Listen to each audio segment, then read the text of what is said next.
This program is supported by Cable Link, EO Executive Optical. For state-of-the-art facilities, expert eye care, and affordable eyewear, come to EO Executive Optical. EO Executive Optical. Love your eyes. Pure Gold. Sa Pure Gold, always mura, always kompleto, always may promo, always panalo. REH King's Empire Corporation.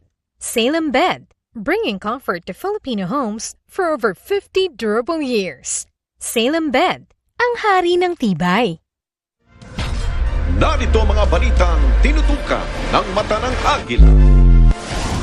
Sa ikalimang araw ng impeachment trial, Vice President Sara Duterte ginit na wala pa ring mailatag na sapat na ebidensya ang prosekusyon laban sa kanya.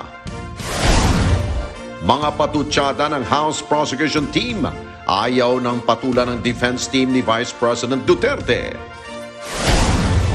University of the Philippines Philippine General Hospital nagsagawa ng hiwalay na medical evaluation kay Senador Rodante Marcoleta bago dalhin sa Sandigan Bayan.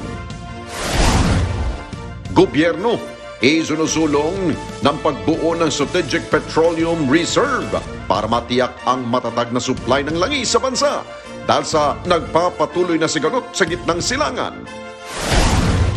Mga nasawi sa pananalasa ng Bagyong Inday at pinalakas na habagat sa Visayas at Mindanao region umakyat na sa 23. Marami pa ang tuloy na hinahanap. Balitang pulis, lalaki sa 13 Martires, Cavite, kalaboso matapos pa ulit-ulit na halayin ang mga pinsan nito. Pinay tennis ace Alex Ayala handa na sa susunod na torneo matapos ang breakthrough sa Wimbledon. At sa balitang abroad, aso iniligtas ang bata sa pag-atake ng oso sa Connecticut, USA.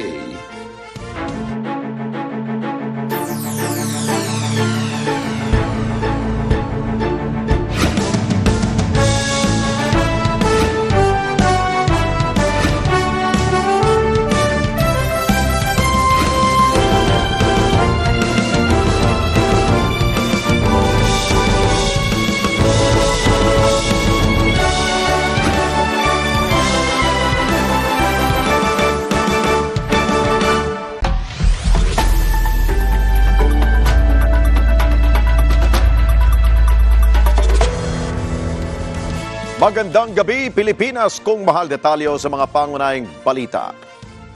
Naniniwala si Vice President Sara Duterte na wala pa rin umanong nailalatag na sapat na ebidensya ang House Prosecution Team kahit pa nasa ikalimang araw na ang impeachment trial laban sa kanya.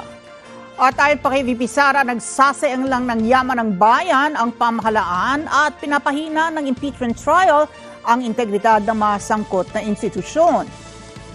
Dagdag pa ng pangalawang Pangulo, non-existent ang sinasabing banta niya sa buhay ni na Pangulong Marcos Jr., First Lady Liza Araneta Marcos at dating House Speaker Martin Romualdez at tumunoy pagkuha niya ng asasin.